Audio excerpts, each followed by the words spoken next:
حضرت معاویہ صحابی ہیں، کاتب وحی ہیں، حضور کے برادر نسبتی ہیں، صالح ہیں، ام حبیبہ بہن ہے ان کی جو حضور کی زوجہ محترمہ ہے، ان کا مقام بہت بلند ہے، لیکن ہم انہیں خلفائے راشدین میں شامل نہیں کرتے، اس لیے کہ ان کا جو خلافت کو اختیار کرنا یا حکومت اختیار کرنا یہ قبائلی عصبیت کی بنیاد پر تھا، باہمی مشورے کی بنیاد پر نہیں تھا۔ لیکن 20 سال تک ان کا دور حکومت ہے اور کوئی خونریزی نہیں، کوئی غارت گری نہیں، کوئی اختلاف نہیں، کوئی بغاوت نہیں، کوئی جھگڑا نہیں، مدبر اس درجے کے تھے۔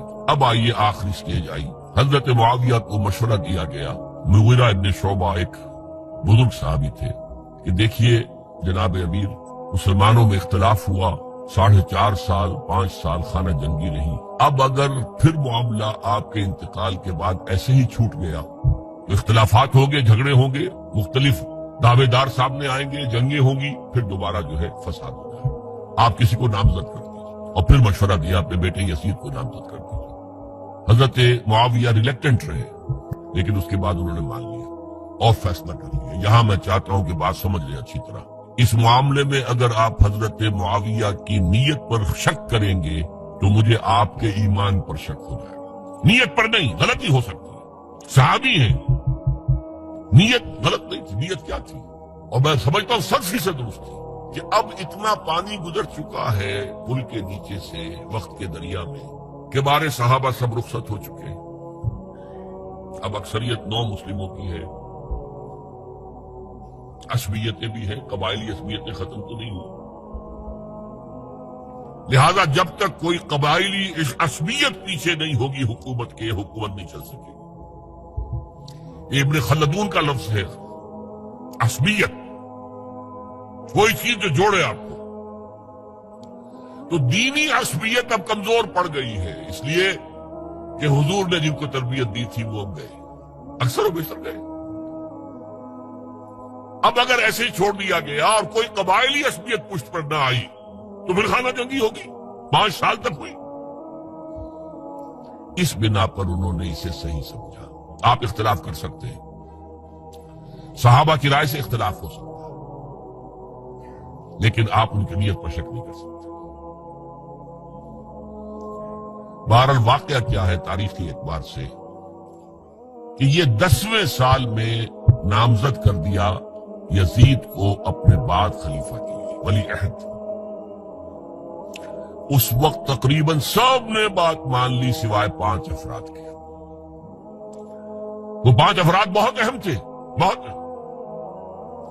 ابو بکر اہم ترین آدمی تھے، ان کے بیٹے عبد الرحمن ابن ابو بکر۔ عمر نمبر 2 تھے، عبداللہ ابن عمر۔ زبیر عبداللہ ابن زبیر۔ عباس عبداللہ ابن عباس، اور حسین ابن علی۔ حضرت حسن کا انتقال ہو گیا تھا۔ اہل تشیع کا کہنا یہ کہ زہر دیا گیا، واللہ اعلم، میں کچھ نہیں کہہ سکتا، میں کوئی تاریخ کا محقق اس معنی میں نہیں، میں موٹی موٹی باتیں جانتا ہوں۔ بہرحال انتقال ہو گیا تھا، 5 آدمیوں نے نہیں مانا، لیکن دیکھیے یہ تھی تدبر کی بات حضرت امیر معاویہ کی۔ کوئی دباؤ نہیں ڈالا، کوئی جبر نہیں کیا، کوئی کسی کو نقصان نہیں پہنچایا کہ نہیں مان رہے تو یہ کر دیں، نہیں۔ دیکھیں گے جب وقت آئے گا، جب وقت آیا حضرت معاویہ کے انتقال کے بعد، اب ایک صاحب جا چکے تھے، حضرت عبد الرحمن ابن ابی بکر فوت ہو چکے، اب 4 رہ گئے، 3 عبادلہ، عبداللہ ابن عمر، عبداللہ ابن عباس، عبداللہ ابن زبیر، ایک حسین ابن علی رضی اللہ تعالی عنہ اجمعین۔ جب بیعت ہو گئی یزید کی تو اب ان کے درمیان اختلاف ہوا۔ یہ بات اچھی طرح سمجھ لیجئے، تاریخی حقائق، موٹے حقائق کو چھوڑ کر باریکیوں میں جب پڑھتے ہیں تو معاملہ غلط ہو جاتا ہے۔ موٹے حقائق کو سمجھیں، جیسے کہتے ہیں میکرو اکنامکس اور مائکرو اکنامکس، میکرو ہسٹری جو ہے، 2 ایک طرف ہو گئے، 2 ایک طرف ہو گئے۔ عبداللہ ابن عباس کی رائے ہوئی کہ اگرچہ یہ غلط کام ہوا ہے، یہ قیصر و کسریٰ کی سنت پر عمل ہو رہا ہے، لیکن یہ ایسی بڑی بات نہیں ہے کہ خوریزی شروع کر دی جائے اور امن و امان ختم ہو جائے۔ یہی بات عبداللہ ابن عمر کی ہو گئی، یہ دو تو یکجا ہو گئے، مصلحت کہہ لیں جو بھی سمجھے، لیکن نیت پر حملہ نہیں کر سکیں گے۔ دیانتاً انہوں نے یہ سمجھا کہ اب جب کہ ہو گیا معاملہ تو ٹھیک ہے، حرام مطلق تو کہیں نہیں لکھا ہوا قرآن کے اندر کہ بیٹا نہیں ہو سکتا، کہیں نہیں لکھا ہوا۔ بہرحال ان دو کی رائے یہ ہوئی کہ اگرچہ کام غلط ہے لیکن اتنا غلط نہیں ہے کہ اس کو چیلنج کیا جائے اور اس سے جو ہے خانہ جنگی شروع ہو جائے اور فساد شروع ہو جائے۔ دو کی رائے یہ ہوئی کہ نہیں، we have to challenge it come what may. Abdullah ابن زبیر، حسین ابن علی رضی اللہ تعالی عنہما یا عنہم، تو یہ دو علیحدہ، ان دو میں اب اختلاف ہوا۔ عبداللہ ابن زبیر کی رائے یہ تھی کہ یہی مقیم رہو مکے میں، حجاز میں، مکے اور مدینے میں، یہاں سے ریزسٹنس موومنٹ ہم شروع کریں گے، کیونکہ یزید کی خلافت تو دمشق میں تھی، بہت دور۔ حضرت حسین کو خطوط آ رہے تھے کوفے سے، کوفہ حضرت علی کا صدر مقام رہا تھا، اور جن سبائیوں نے فتنہ پیدا کیا تھا حضرت عثمان کے خلاف وہ بھی وہیں آباد تھے۔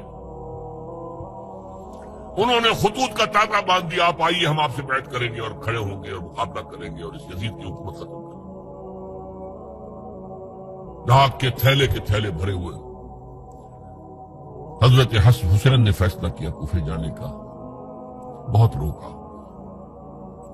عبداللہ ابن عباس بہت ان سے بزرگ تھے عمر میں، اور ویسے بھی ایک اعتبار سے نانا تھے، ایک اعتبار سے پردادا تھے۔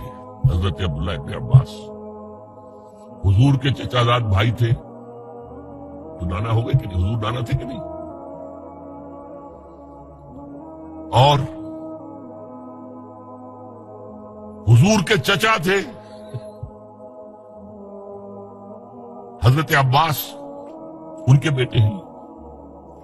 اس اعتبار سے حضرت علی رضی اللہ تعالیٰ عنہ کے کیا ہو گئے؟ چچا۔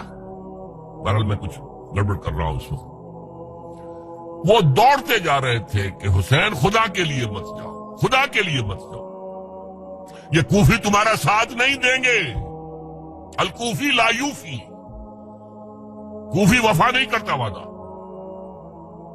اور خدا کے لیے اگر جانا ہے اپنے گھر والوں کو یہاں چھوڑ دو۔ بس حضرت حسین پر رضی اللہ تعالی عنہ جو ایک کیفیت تھی، انہوں نے سب باتوں کو نظر انداز کیا۔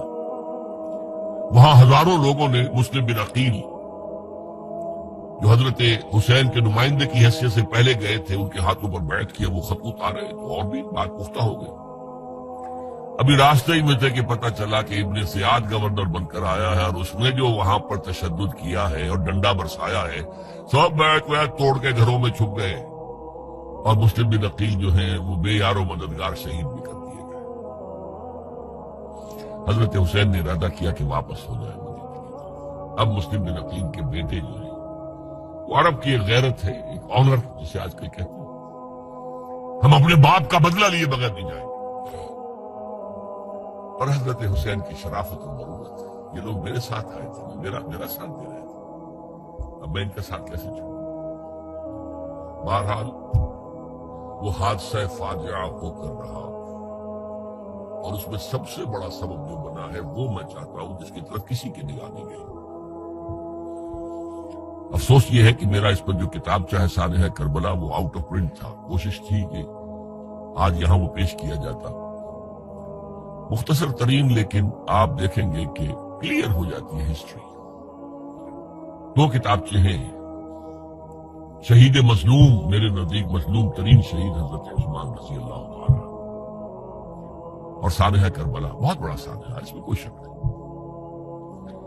حضرت حسین کے صبر اور مثابرت اور استقلال اور شجاعت، یہ مثالی ہے تاریخ کے اندر۔